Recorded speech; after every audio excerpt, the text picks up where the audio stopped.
जय श्री कृष्णा। कैसे हैं आप सभी। तो आज हम पढ़ने वाले हैं भगवत गीता का श्लोक नंबर 14 और 15। ठीक है। आज काव्या का भी थोड़ा सा वो 15 अगस्त का कार्यक्रम चल रहा है, तो उसमें अभी बिजी है वो, तो मैं ही बताऊंगा आपको। तो देखिए, हमने 13 तक हमने पढ़ लिया था, जिसमें दुर्योधन और जो गुरु द्रोणाचार्य उनके बीच में बातचीत चल रही थी। अब नंबर आता है इधर पांडवों का।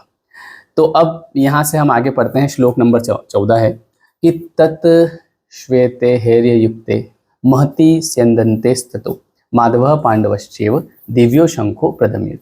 इसका मतलब ये होता है कि अब दूसरी तरफ, पांडवों की तरफ, सफेद कलर के घोड़े और उस रथ पे भगवान श्री कृष्ण और अर्जुन बैठे हुए हैं, और अब वो शंखनाद करते हैं, है ना, युद्ध की शुरुआत करते हैं।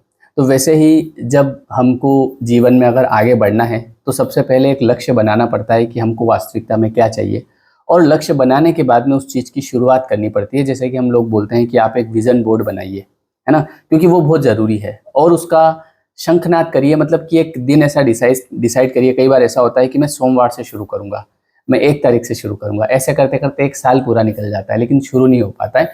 तो शंखनाद करिए और शुरुआत करिए। अगला जो श्लोक आता है वो आता है पांचजन्यम ऋषिकेशो देवदत्तम धनंजय पौंड्रम दद्धो महाशंख भीम कर्मा वृकोदर।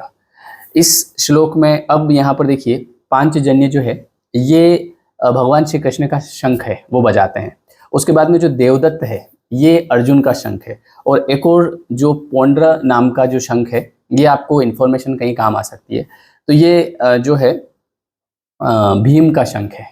अब वो शंखनाद करते हैं सभी एक साथ मिलकर, और इस युद्ध की शुरुआत करते हैं। तो इसमें एक नाम दिया गया है पांचजन्य ऋषिकेशो, मतलब कि ऋषिकेश यहाँ पे श्री कृष्ण भगवान का नाम है, क्योंकि वो अर्जुन को जो है एक तरह से अर्जुन की अगुवाई करते हैं, उनको युद्ध में कैसे युद्ध करना है वो बताते हैं, इसलिए उनका नाम ऋषिकेश।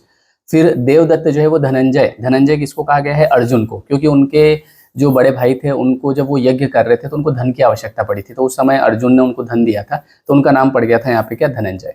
फिर पौंड दद्दो महाशंख भीम कर्मा वृकोदर। वृकोदर मतलब होता है जो बहुत ज्यादा खाने वाले, है ना। तो जो भीम है वो बहुत ज्यादा खाते भी थे, तो इसलिए उनका नाम वृकोदर। तो अब ये मिलकर जो है यहाँ पे युद्ध की शुरुआत करते हैं। तो वैसे ही हमको जीवन में किसी भी काम को अगर शुरुआत कर रहे हैं, है ना, तो अपना अपना शंख बजाइए। अब यहाँ पे शंख बजाने से मतलब ये है कि अपना उत्साह बढ़ाइए। किसी को उत्साह जो है गाने सुनने में आता है, संगीत सुनने में आता है, वो आप सुनते रहिए ताकि आपका काम चलता रहे। किसी को भक्ति में आता है, वो करते रहिए, पर कोई ऐसी चीज़ चुनिए जिससे आपको हमेशा मोटिवेशन मिले। तो यहाँ पे शंख बजाने से मतलब क्या है? मोटिवेशन। देखिए, जीवन में मोटिवेशन तो हर दिन जरूरी है। मैं खुद आपको बताऊँ कि अगर मैं कभी कुछ सत्संग नहीं सुनता हूँ, कुछ अच्छी चीज़ें नहीं पढ़ता हूँ, तो मैं खुद डिमोटिवेट होने लगता हूँ। तो अब हमारा समय ऐसा है ना, जिस उम्र में हम हैं, तो उसमें क्या होता है ना कि कई प्रकार के विचार हमको फटाफट घेर लेते हैं, है ना। जैसे कहा जाता है कि एक तरह से जिसका माइंड बहुत फास्ट चलता है ना, तो उसको बहुत सारी समस्याएं आती है। जिसका माइंड थोड़ा काम होता है तो वो एक तरह से संत होता है, और जिसका माइंड शांत होता है वो भगवान होता है।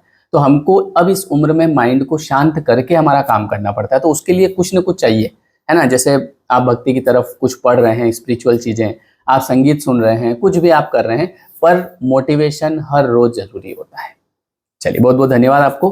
तो ये दोनों श्लोक भी पूरे हो गए, 15 श्लोक तक हम पहुंच चुके हैं। वीडियो कैसा लगा कमेंट करके जरूर बताइएगा, लाइक करिएगा, जो नए लोग हैं वो सब्सक्राइब करिएगा, और इससे पहले के श्लोक मैंने सारे बता रखे हैं, आप उन वीडियोस को देखिएगा। ठीक है। Thank you everyone, thank you so much. इस सीरीज को हम करते हैं कंटिन्यू। Thank you.